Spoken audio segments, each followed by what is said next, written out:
சென்னை எம்ஜிஆர் நகர் பகுதியில் உள்ள ஸ்ரீதேவி அங்காள பரமேஸ்வரி கோயிலில் மயான கொள்ளை திருவிழா விமரிசையாக நடைபெற்றது. விழாவில் பக்தர்கள் காளி வேடம், மதுரை வீரன் வேடம் போன்ற வேடங்களை அணிந்து நேர்த்தி கடன் செலுத்தினர். சிகர நிகழ்வாக சிம்ம வாகனத்தில் அம்மன் எழுந்தருளி மயானத்திற்கு சென்று கொள்ளையிடும் நிகழ்வு நடைபெற்றது. இதில் திரளான பக்தர்கள் கலந்து கொண்டு பக்தி பரவசத்துடன் சாமி தரிசனம் செய்தனர்.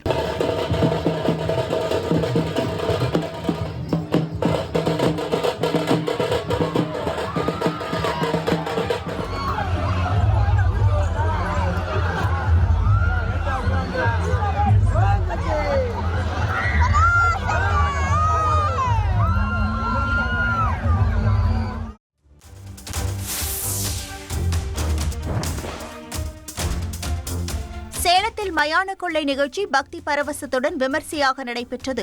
காளி வேடம் போட்ட பக்தர்கள் ஆக்ரோஷமாக ஆடு, கோழிகளை வாயில் கடித்துக் கொண்டு ஊர்வலமாக வந்து சுடுகாட்டில் சூறையாடி தங்கள் விரதத்தை முடித்தனர். நோய் நீங்கவும், குழந்தை பாக்கியம், பிணி நீங்க வேண்டி சுடுகாட்டில் படுத்து பக்தர்கள் நேர்த்தி கடன் செலுத்தினர். இந்த மயான கொள்ளை நிகழ்ச்சியை சேலம் சுற்றுவட்டாரத்தில் உள்ள ஆயிரக்கணக்கான பக்தர்கள் கண்டுகளித்தனர்.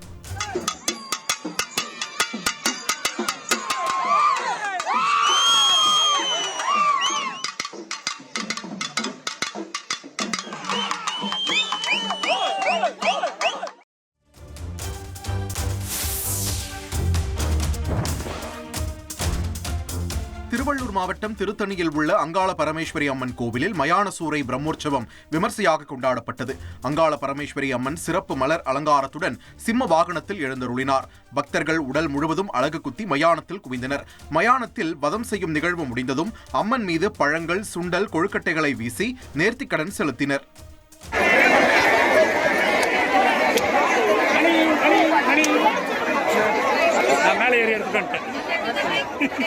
நல்ல ஷாட்டான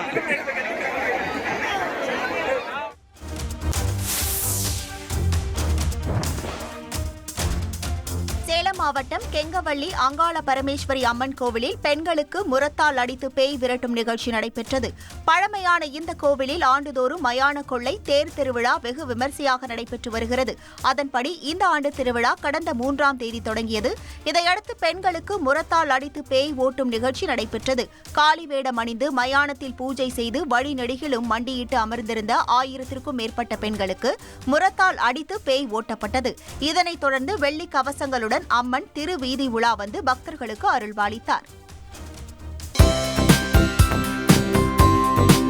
தந்தி டிவியை உங்கள் கேபிள் டிவி ஆபரேட்டரிடம் இலவசமாக கேட்டு பெறுங்கள்.